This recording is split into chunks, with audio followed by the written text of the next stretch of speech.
ইরানে মার্কিন হামলার প্রস্তুতির মধ্যেই তেহরান মস্কো যৌথ মহড়া। 2 সপ্তাহের মধ্যে ইরান চুক্তিতে না পৌঁছালে ভয়াবহ পরিণতির হুমকি ওয়াশিংটনের।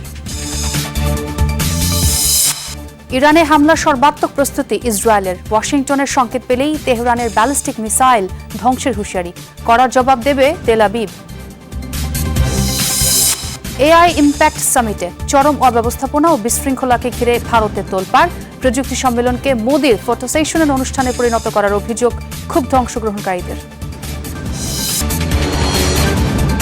দর্শক সবাইকে আমন্ত্রণ যমুনা আইডেস্কে। শিরোনামগুলো দেখছিলেন। আন্তর্জাতিক সব শীর্ষ খবর নিয়ে সঙ্গে আছে আমি ছোঁয়া খন্দকার। যুক্তরাষ্ট্র যখন ইরানে হামলার প্রস্তুতি নিচ্ছে, তখন মধ্যপ্রাচ্যের যৌথ মহড়া চালালো রাশিয়া।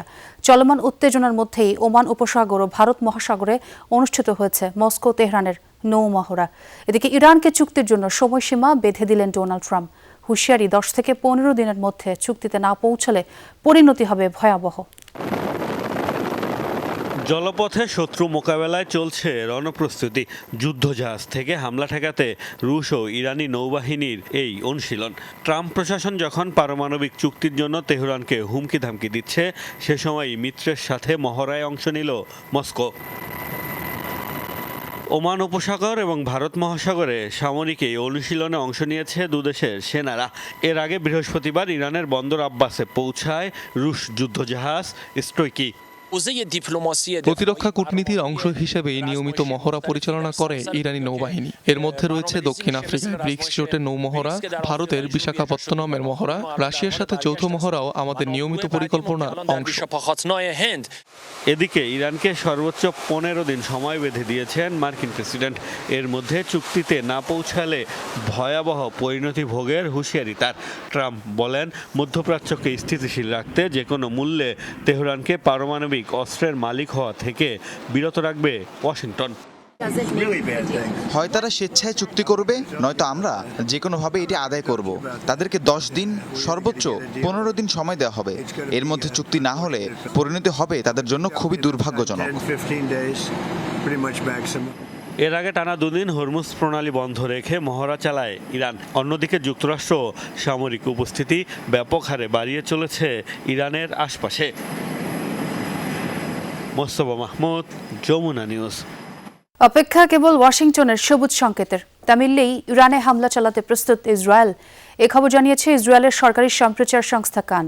তেল আবিবের হুমকি, মার্কিন অনুমতি এলেই তেহরানের ব্যালিস্টিক মিসাইল ধ্বংসে কাজ শুরু করবে তারা। এদিকে বিবৃতিতে ইসরায়েলের প্রধানমন্ত্রী বেনিয়ামিন নেতানিয়াহু আগাম হুঁশিয়ারি দিয়ে বলেছেন, তাদের ভূখণ্ডে কোনো আঘাত এলে মিলবে কড়া জবাব। বৈচিত্র্যময়তা, নিখুঁত লক্ষ্যভেদ ও অত্যাধুনিক দেশীয় প্রযুক্তির কারণে ইরানের ব্যালিস্টিক ক্ষেপণাস্ত্র ব্যবস্থা বিশ্বজুড়ে অপার এক বিস্ময়ের নাম। যুদ্ধের ময়দানে যে কোনো প্রতিপক্ষের ঘুম হারামের জন্য অনবদ্য এই মিসাইল সিরিজ। তাই চলমান উত্তেজনার মাঝে তেহরানের এই বিশাল অস্ত্রভান্ডার নিয়েই বেশি শঙ্কিত ওয়াশিংটন। তবে হুমকি শুধু মার্কিনীদের কাছ থেকে নয়, আছে তার একান্ত মিত্র ইসরায়েলের তরফেও। জায়ানবাদীদের ঘোষণা, মার্কিন অনুমতি মিললেই ইরানের ব্যালিস্টিক মিসাইল সিস্টেম ধ্বংসের কাজে নেমে পড়বে তারা। তেল আবিবের নিরাপত্তা সংস্থার সাম্প্রতিক রিপোর্ট বলছে, ওয়াশিংটন ও তেহরানের আলোচনার পর আরও বেড়েছে মার্কিন হামলার শঙ্কা। ইসরায়েলি গণমাধ্যম হারেটস জানিয়েছে, গেল মঙ্গলবার জেনেভায় দুদেশের আলোচনার পরও বেশ কিছু বিষয় অমীমাংসিত রয়ে গেছে। বিশেষ করে ইরানের ইউরেনিয়াম সমৃদ্ধিকরণ ইস্যুতে এখনও হয়নি কোনো সমঝোতা। এদিকে ইরানে আক্রমণের হুমকি ধামকি দিয়ে বেড়ালেও তেহরানের হামলার শঙ্কায় খোদ তেল আবিব। ইসরায়েলের প্রধানমন্ত্রী বেনিয়ামিন নেতানিয়াহু এক ভাষণে আগাম হুঁশিয়ারি দিয়ে বলেছেন, তাদের ওপর কোনো ধরনের হামলা এলে ভয়াবহ পরিণতি দেখবে খামেনি প্রশাসন। মহান মিত্র যুক্তরাষ্ট্রের সাথে ঘনিষ্ঠভাবে কাজ করছি আমরা। প্রেসিডেন্ট ট্রাম্পকে স্পষ্টভাবে বলেছি যে ইরানের সাথে আলোচনার সময় ইসরায়েলের স্বার্থকে অবশ্যই মাথায় রাখা উচিত। আমরা যে কোনো পরিস্থিতির জন্য প্রস্তুত এবং এটা নিশ্চিত যে আয়াতুল্লাহরা যদি ভুলেও আমাদের ওপর হামলা চালায়, তাহলে এমন জবাব পাবে যা তারা কল্পনাও করতে পারছে না। ইসরায়েলের নিরাপত্তা সংস্থাগুলো মনে করছে, আলোচনার মাধ্যমে কোনো সমাধান না এলে দ্রুতই ইরানি ভূখণ্ডে হামলার নির্দেশ আসতে পারে ট্রাম্প প্রশাসনের পক্ষ থেকে। আর এতে সরাসরি অংশ নিতে পারে নেতানিয়াহু বাহিনীও। রেজওয়ানা সাইমা, যমুনা নিউজ। রমজানের প্রথম জুমা ঘিরে আল আকসা মসজিদ ঘিরে নেওয়া হয়েছে কঠোর নিরাপত্তা। অতিরিক্ত পুলিশ ও নিরাপত্তা কর্মী মোতায়েন করেছে ইসরায়েল। পুরো শহর, পবিত্র স্থান ও যাত্রাপথগুলোয় টহল দিচ্ছে তারা। রাস্তায় রাস্তায় চলছে তল্লাশি। এবার পশ্চিম তীর থেকে সর্বোচ্চ 10,000 ফিলিস্তিনিকে আল আকসায় নামাজ পড়ার অনুমতি দিয়েছে ইসরায়েলি কর্তৃপক্ষ। 50 পুরুষ ও নারীরাই কেবল প্রবেশ করতে পারবেন প্রাঙ্গণে। সঙ্গে নিতে পারবেন 12 বছরের কম বয়সী শিশুদের। অবশ্যই নিতে হবে নিরাপত্তা ছাড়পত্র। এদিকে পবিত্র আল আকসা মসজিদের বেশ কয়েকজন ইমাম ও খতিবের ওপর স্থাপনাটিতে প্রবেশে নিষেধাজ্ঞা দিয়ে রেখেছে ইসরায়েল। গাজার শান্তি প্রতিষ্ঠায় গঠিত বহুল আলোচিত বোর্ড অফ পিসে $1,000 কোটি সহায়তার ঘোষণা দিয়েছেন মার্কিন প্রেসিডেন্ট ডোনাল্ড ট্রাম্প। বৃহস্পতিবার ওয়াশিংটনে শান্তি পর্ষদের প্রথম বৈঠক অনুষ্ঠিত হয়। সেখানে এই সংক্রান্ত প্রস্তাবনায় স্বাক্ষর করেন ট্রাম্প। এর পাশাপাশি উপত্যকার স্থিতিশীলতা রক্ষায় গঠিত বাহিনী ISF এ সেনা পাঠাতে ইন্দোনেশিয়া সহ 5 মুসলিম দেশ, অন্যদিকে সৌদি আরব সহ মধ্যপ্রাচ্যের 9 দেশ আরও $700 কোটি সহায়তা করবে। গাজায় শান্তি প্রতিষ্ঠার জন্য মার্কিন প্রেসিডেন্ট ডোনাল্ড ট্রাম্পের উদ্যোগে গঠিত বহুল আলোচিত বোর্ড অফ পিসের প্রথম বৈঠক অনুষ্ঠিত হয় বৃহস্পতিবার। ওয়াশিংটনে অনুষ্ঠিত এই বৈঠকে উপস্থিত ছিল বিভিন্ন দেশ। স্থিতিশীলতা রক্ষায় গঠিত বাহিনী ISF এ সেনা পাঠাতে রাজি হয়েছে 5 দেশ, যার মধ্যে রয়েছে ইন্দোনেশিয়া, মরক্কো এবং কসোভো। প্রস্তাবনায় স্বাক্ষর করেন মার্কিন প্রেসিডেন্ট ডোনাল্ড ট্রাম্প। যুক্তরাষ্ট্রের পক্ষ থেকে ঘোষণা আসে $1,000 কোটি সহায়তার। আমাদের দ্বিতীয় কোনো পরিকল্পনা নেই। প্ল্যান বির অর্থই হলো আবারও যুদ্ধে ফিরে যাওয়া। আমাদের লক্ষ্য হলো গাজাকে এমনভাবে পুনর্গঠন করা যাতে সেখানে টেকসই এবং স্থায়ী শান্তি প্রতিষ্ঠিত হয়। বৈঠকে গাজা পুনর্গঠনে $700 কোটি সহায়তা দিতে প্রতিশ্রুতি দিয়েছে 9টি সদস্য রাষ্ট্র, যার মধ্যে রয়েছে সৌদি আরব, মরক্কো, আরব আমিরাত, বাহরাইন সহ মধ্যপ্রাচ্যের বিভিন্ন দেশ। দশকের পর দশক ধরে এই সংঘাত মধ্যপ্রাচ্য এবং পুরো বিশ্বের উপর বোঝা হয়ে দাঁড়িয়ে আছে। তাই একটি ন্যায়সঙ্গত এবং স্থায়ী সমাধান নিশ্চিত করা আমাদের দায়িত্ব। আমাদের এই প্রচেষ্টার লক্ষ্যই হলো রাষ্ট্র হিসেবে ফিলিস্তিনের স্বীকৃতি এবং ইসরায়েলের নিরাপত্তার আকাঙ্ক্ষা পূর্ণ করা। ফিলিস্তিন সংকট এবং গাজার জন্য স্থায়ী এবং শান্তিপূর্ণ সমাধানই আমাদের লক্ষ্য। আমরা এই বোর্ড অফ পিসকে স্বীকৃতি দিচ্ছি। আমাদের সেনারা এই ফোরামের বাহিনীতে সক্রিয়ভাবে অংশ নিতে প্রস্তুত। সব মিলিয়ে 40টিরও বেশি দেশ গাজার বোর্ড অফ পিসের বৈঠকে তাদের প্রতিনিধি পাঠানোর বিষয়টি নিশ্চিত করে।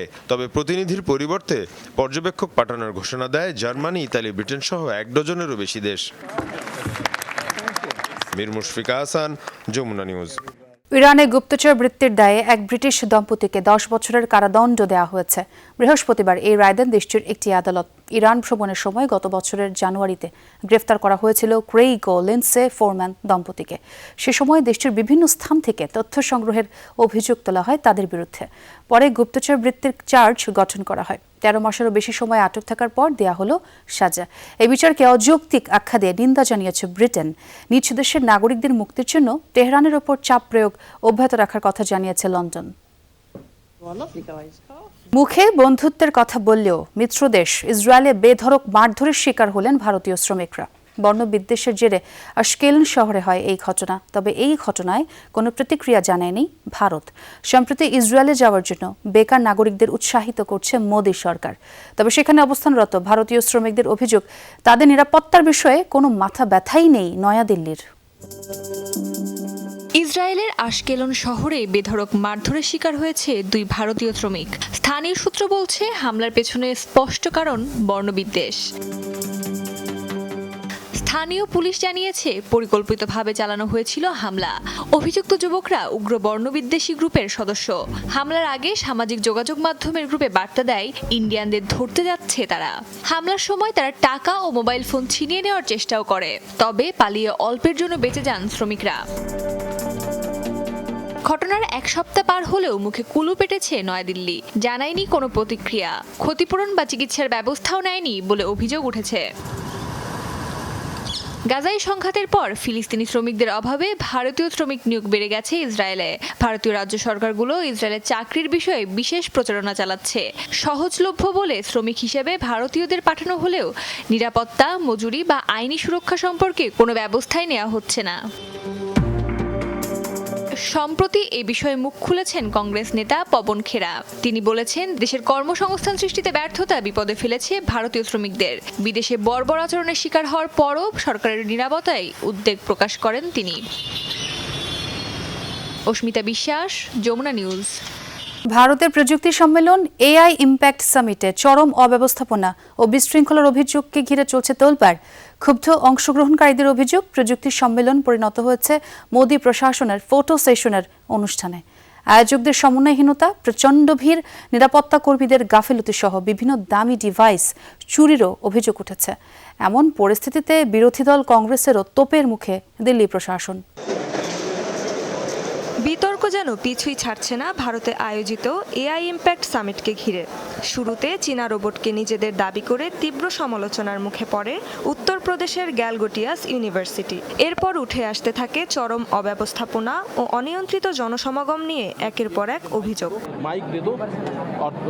এমনকি ওঠে অংশগ্রহণকারীদের সাথে থাকা অত্যন্ত দামি ডিভাইস চুরির মতো গুরুতর অভিযোগ। প্রযুক্তি উদ্যোক্তা ধনঞ্জয় যাদব সামাজিক মাধ্যমে তুলে ধরেন পুরো ঘটনাটি, যেখানে স্পষ্টভাবেই মেলে আয়োজক ও নিরাপত্তা কর্মীদের সমন্বয়হীনতার প্রমাণ। সম্মেলনে অংশ নিতে আসা একাধিক প্রতিনিধি জানান, ভিআইপি অতিথিদের আগমনের আগে নিরাপত্তা তল্লাশির জন্য হঠাৎই আসে প্রদর্শনী ভবন খালি করে দেওয়ার নির্দেশনা। ফলে নিজেদের মূল্যবান যন্ত্রপাতি সামলাতে বিপাকে পড়েন তারা। অস্পষ্ট নির্দেশনার ফলে আরও বাড়ে বিভ্রান্তি। আন্তর্জাতিক একটি সম্মেলনে এমন অব্যবস্থাপনায় বিরোধী দল কংগ্রেসের কড়া সমালোচনার মুখে পড়েছে মোদী প্রশাসন। প্রথম দিনের দৃশ্য ছিল অত্যন্ত বিব্রতকর। মনে হচ্ছিল পুরো আয়োজনটি হয়েছে প্রধানমন্ত্রীর ছবি তোলার জন্য। যারা নিজ খরচে স্টল দিয়েছিলেন তাদের সরিয়ে দেওয়া হয়েছে। বিভিন্ন যন্ত্রপাতি চুরি হয়েছে। একটি টেক সামিটে ল্যাপটপ ও ক্যামেরা আনার অনুমতি ছিল না, এমনকি গাড়ির চাবিও না। ছিল না স্থিতিশীল ইন্টারনেট। উদ্যোক্তা ও প্রযুক্তি খাতের ব্যক্তিরাই অভিযোগগুলো করেছেন। শুরু থেকেই এটিকে গ্লোবাল সাউথে আয়োজিত সর্বপ্রথম বড় এআই সম্মেলন হিসেবে প্রচারণা চালিয়ে এসেছেন এর আয়োজকরা। রেজবানা সাইমা, যমুনা নিউজ। এলিয়েন বা ভিনগ্রহবাসী সংক্রান্ত সরকারি নথিপত্র প্রকাশ করতে যাচ্ছে যুক্তরাষ্ট্র। সংশ্লিষ্ট সংস্থাগুলোকে এই নির্দেশ দিয়েছেন মার্কিন প্রেসিডেন্ট ডোনাল্ড ট্রাম্প। শিগগিরই কাজ শুরু করতে যাচ্ছে ডিপার্টমেন্ট অব ওয়ার, সিআইএ এবং গোপন সরকারি সংস্থাগুলো। এর আগে এক পডকাস্টে এলিয়েনের অস্তিত্ব আছে এমন দাবি তুলে শোরগোল ফেলেন সাবেক প্রেসিডেন্ট বারাক ওবামা। সম্প্রতি এক পডকাস্টে হাজির হয়ে বিস্ময় জাগানো মন্তব্য করেন সাবেক মার্কিন প্রেসিডেন্ট বারাক ওবামা। নিজ চোখে না দেখলেও মহাবিশ্বে সত্যি এলিয়েনের অস্তিত্ব রয়েছে দাবি করেন তিনি।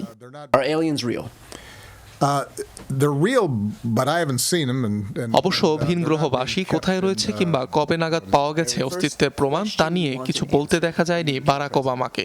তার এমন মন্তব্যের পর রীতিমতো তোলপাড় শুরু হয় নেট দুনিয়ায়। ওবামার এ মন্তব্যে চটেছেন বর্তমান প্রেসিডেন্ট ডোনাল্ড ট্রাম্প। পূর্বসূরির বিরুদ্ধে গোপন তথ্য ফাঁসের অভিযোগ তুলেছেন তিনি। অবশ্য নিজেও এ ব্যাপারে বিস্তারিত কিছু বলেননি। আসলে সে গোপন তথ্য ফাঁস করেছে, তার এটা করার কথা নয়। এলিয়েন সত্য কিনা তা আমি জানি না, কিন্তু সে জনগণকে গোপন তথ্য দিয়েছে, যা বড় ভুল। অনেকে বললেও আমি কখনোই ভিনগ্রহবাসীর ব্যাপারে কথা বলিনি। অনেকেই এটা বিশ্বাস করে। বৃহস্পতিবারই এলিয়েন সংক্রান্ত যুক্তরাষ্ট্রের সকল সরকারি নথি প্রকাশের নির্দেশ দেন ডোনাল্ড ট্রাম্প।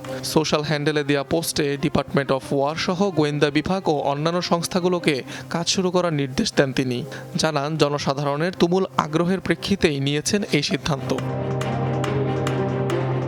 অবশ্য 2024 সালের পেন্টাগনের এক প্রতিবেদন বলছে, দ্বিতীয় বিশ্বযুদ্ধ পরবর্তী সময়ের পর থেকে বহির্জাগতিক কোনো প্রাণের সন্ধান পায়নি মার্কিন সরকারি তদন্তগুলো।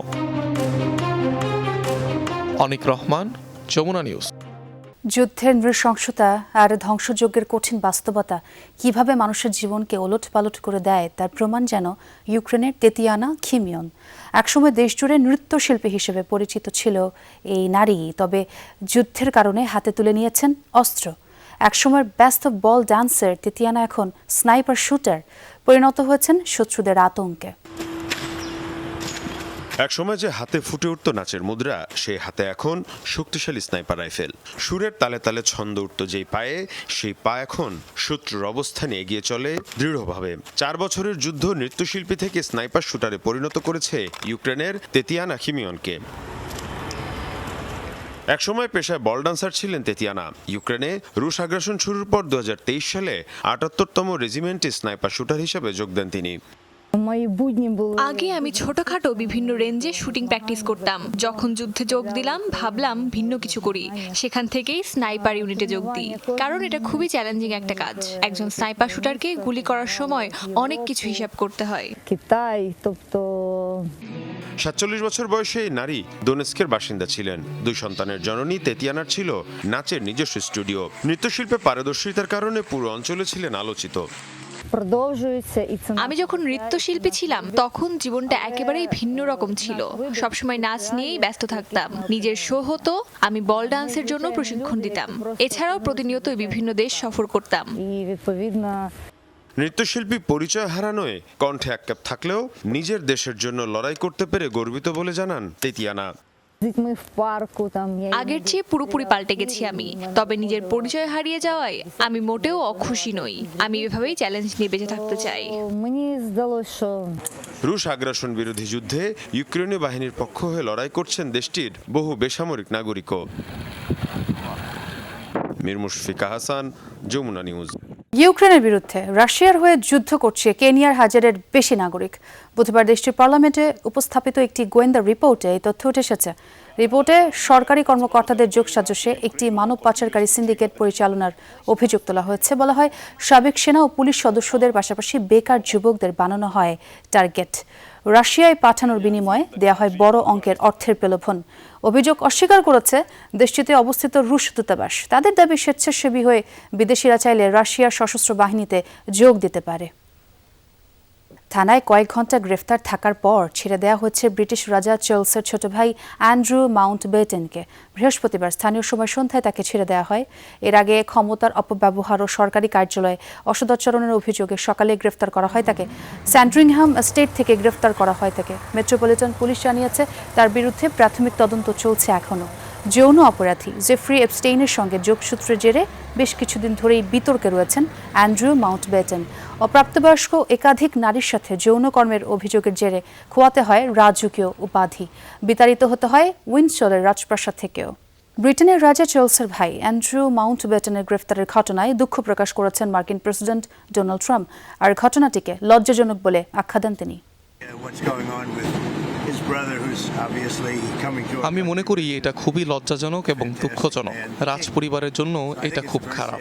বিষয়টি আমার কাছে অত্যন্ত বেদনাদায়ক। কিং চার্লসের মতো একজন অসাধারণ মানুষ ও রাজার ভাইয়ের সাথে এমনটি হওয়া খুবই দুঃখজনক। পাকিস্তানের করাচিতে সিলিন্ডার বিস্ফোরণে একটি ভবন ধসে পড়েছে। এতে অন্তত 15 জনের মৃত্যু হয়েছে। নিহতদের মধ্যে 7 শিশু ও 3 নারী রয়েছেন। আহত কমপক্ষে 18 জন। সোলজার বাজার নামক এলাকার একটি 3তলা ভবনের নিচতলায় এই দুর্ঘটনা ঘটে। বিস্ফোরণের ফলে ভবনটির ভিত্তি দুর্বল হয়ে পড়লে তা ধসে পড়ে। ধারণা করা হচ্ছে গ্যাস সিলিন্ডার বা গ্যাস সাকশন মেশিন লিক হওয়ার কারণেই বিস্ফোরণটি হয়ে থাকতে পারে। এই ঘটনায় এখনও তল্লাশি ও উদ্ধার অভিযান চলছেই। পুলিশের ঘরেই চুরি, তাও একবার নয় 3 বার। বারবারই হাত ফসকে পালিয়ে যাচ্ছিল চোর। বাধ্য হয়ে অভিনব পন্থা বেছে নিল থাইল্যান্ডের পুলিশ। চান্দ্রবর্ষকে স্বাগত জানাতে ছিল মেলার আয়োজন। ঐতিহ্যবাহী সিংহের পোশাকে নাচতে নাচতেই শেষতক সিধল চোরটিকে ধরল থাই পুলিশ। ব্যতিক্রমী এই চোর পাকড়াওয়ের ঘটনা বেশ আলোচনার জন্ম দিয়েছে। লাল সোনালী রঙের পোশাকে সিংহের সাজসজ্জা বেশ জনপ্রিয় থাইল্যান্ডে। তবে এবারের প্রেক্ষাপট ভিন্ন। পোশাকের আড়ালে থাকা মানুষগুলোর উদ্দেশ্য বিনোদন দেয়া নয়, বরং চোর পাকড়াও করা। কারণ চোরও সিসকে নয়। 3 দফায় শীত কেটেছে খোদ পুলিশের বাড়িতেই। প্রায় 20 লাখ বাথ মূল্যের মালামাল লুট করে সে, কিন্তু কোনোভাবেই ধরা যাচ্ছিল না। বাধ্য হয়েই ভিন্নধর্মী ফাঁদ পাতে থাই পুলিশ। নন্থাবুরি প্রদেশের একটি মন্দিরে চোরটির নিয়মিত যাতায়াতের খবর পায় পুলিশ। তাকে ধরতে চন্দ্র নববর্ষের মেলায় সিংহের পোশাকে লুকিয়ে থাকেন পুলিশ সদস্যরা। নাচতে নাচতেই পিছু নেয় চোরের। হঠাৎ ঝাঁপিয়ে পড়ে তাকে পাকড়াও করে, যা সামাজিক মাধ্যমে ভাইরাল। চলছে পুলিশ বাহিনীর ভূয়সী প্রশংসা। পুলিশ জানিয়েছে, চুরির অভিযোগ স্বীকার করেছে ৩৩ বছরের ওই ব্যক্তি। নেশা আর জুয়ার অর্থ জোগাতেই চুরি করত নিয়মিত। মোস্তফা মাহমুদ, যমুনা নিউজ। প্রায় ৪,০০০ কেজি কোকেন পাচার করতে গিয়ে আটক হলো একটি সাবমেরিন। মেক্সিকোর পশ্চিম উপকূলের প্রশান্ত মহাসাগরীয় এলাকায় মেক্সিকান নৌবাহিনীর হাতে ধরা পড়ে নৌযানটি। বৃহস্পতিবার এই তথ্য জানিয়েছেন দেশটির প্রশাসন। এই ঘটনায় গ্রেফতার করা হয়েছে ৩ জনকে। সামাজিক মাধ্যমের এক পোস্টে বলা হয়, গেল এক সপ্তাহে সামুদ্রিক অভিযানের মাধ্যমে জব্দ করা হচ্ছে প্রায় ১০,০০০ কেজি মাদক। দাবি, এর ফলে লাখ লাখ ডোজ মাদক থেকে সুরক্ষা পেয়েছে মেক্সিকানরা। ফলে বেঁচে গেছে তাদের পরিবারগুলো। আর সংগঠিত মাদক চক্রগুলোও আর্থিকভাবে বেশ ক্ষতির মুখেই পড়েছে। সরকারি পাইপলাইন থেকে জ্বালানি চুরির কাজে ব্যবহৃত একটি গোপন সুড়ঙ্গে অভিযান চালিয়েছে মেক্সিকো প্রশাসন। দেশটির হিদালোগা অঙ্গরাজ্যের একটি এলাকায় সন্ধান মেলে ৭২ ফুট দীর্ঘ টানেলটির। বিবৃতিতে কর্তৃপক্ষ জানায়, সুড়ঙ্গটি অবৈধভাবে মেক্সিকোর সরকারি জ্বালানি সংস্থা পেমেক্সের মালিকানাধীন একটি ভূগর্ভস্থ পাইপলাইনের সাথে যুক্ত করা হয়েছিল। এরই মাঝে অভিযানের ভিডিও প্রকাশ করেছে কর্তৃপক্ষ। অভিযানকালে সুড়ঙ্গটির ভেতর থেকে উদ্ধার হয় মাদকও। এখন পর্যন্ত এই ঘটনায় আটক হয়নি কেউ। ঘটনাস্থলে কড়া পাহারায় রয়েছে সেনাবাহিনী ও ন্যাশনাল গার্ড।